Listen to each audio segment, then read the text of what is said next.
আজকে আমি বানাতে চলেছি রসুন দিয়ে পালং শাক।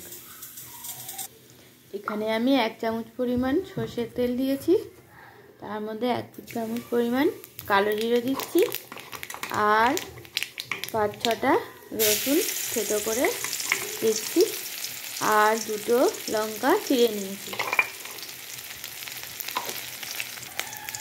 ফোড়নগুলো একটু ভাজা ভাজা হয়ে গেলে আমি শাকগুলো ছাড়বো। একটু লাল লাল হয়ে যাচ্ছে রসুনগুলো। এরপর আমি শাকগুলো বড় বড় করে কুচিয়ে নিয়েছি, এবার শাকগুলো ছেড়ে দিচ্ছি।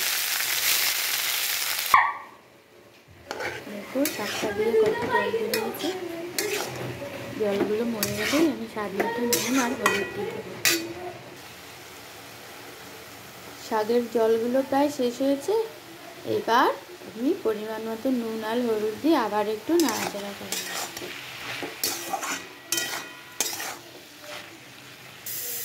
শাকটা প্রায় হয়ে এসছে, এবার একটু মিষ্টি ছড়িয়ে নাড়িয়ে নেব।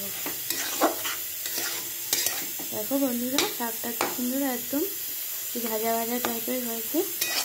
জল টান থাকবে না, একটু শুকনো শুকনো নামাবো।